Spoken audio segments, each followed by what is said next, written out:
guys, check nyo kung gaano kakapal ang gulong ng aeroplano. So dito tayo sa ANA Air, kanilang museum. Maliit na museum. Napakita nila yung mga gulong ng aircraft nila. Yan, katulad dito.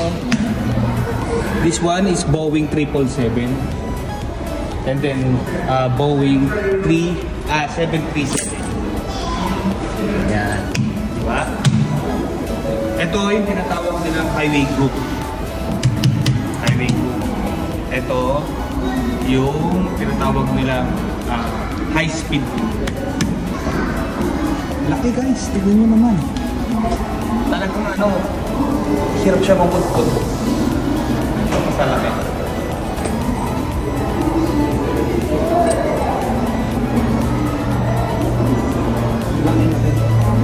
Ngayon, ang 50 by 20. 50 by 20. R22. Diba? R22 siya. Kasi laki rin siya ng rim ng 10-wheeler. Yan. Dito yung mga gustong mag-aral ng cabin attendant. Dito ko upo. Yan. Hello, pilot.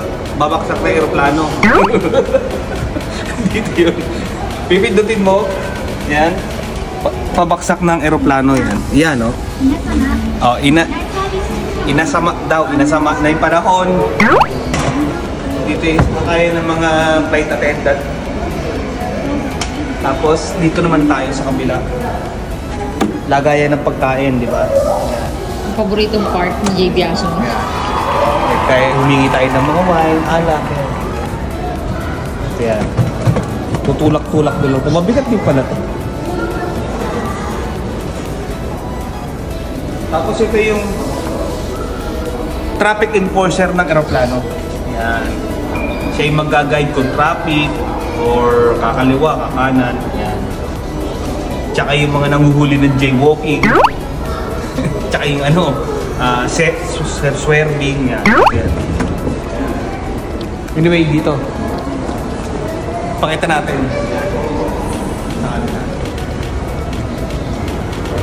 Napakaganda dito, tignan mo.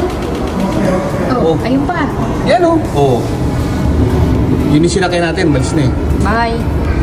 Diba? Dito, sa Sapporo, sa Hokkaido, dito ang pinaka-main ng ANA Air. Doon naman sa Tokyo, yung Japan Airlines.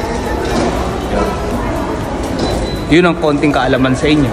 Kaya pagdating sa nahanap nyo yung pinaka-main ng ANA Air, dito po yun, sa Hokkaido. So, kakain muna tayo. Let's go.